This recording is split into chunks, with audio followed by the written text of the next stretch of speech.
Good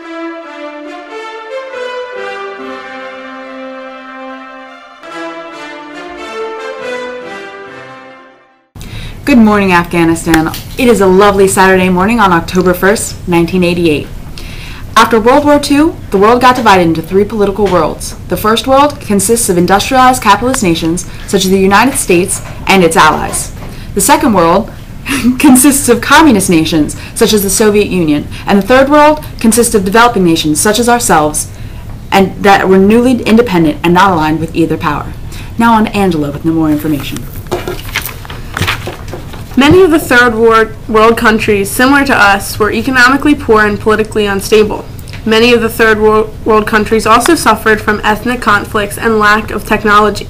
The United States and the Soviet Union both wanted influence in the third world countries, and that's how the fight over Afghanistan between the United States and the Soviet Union began. To gain influence, they backed wars of revolution, liberation, and counter-revolution.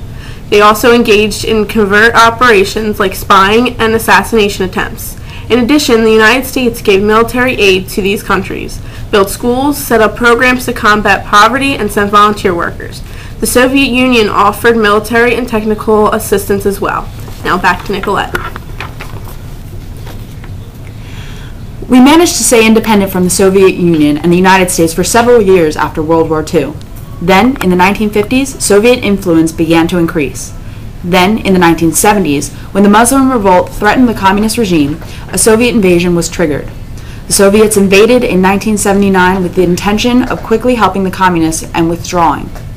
However, the Soviets soon found themselves stuck here for many years.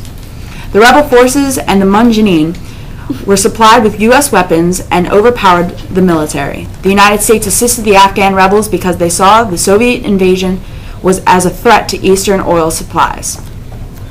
The United States also feared that the Soviet Union would attempt to take control of the Persian Gulf, so President Carter stopped the U.S. grain shipments to the Soviet Union and boycotted the 1980 Moscow Olympics. Now on to Brad with breaking news.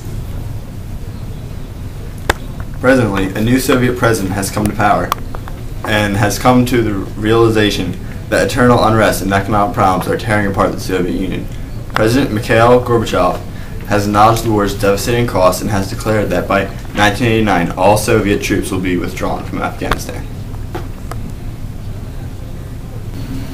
Thank you for joining us. And signing off, I'm Nicolette. I'm Angela. I'm Brad. Join us again later tonight when we discuss the overworking of teenage students in U.S. history classes. Thank you.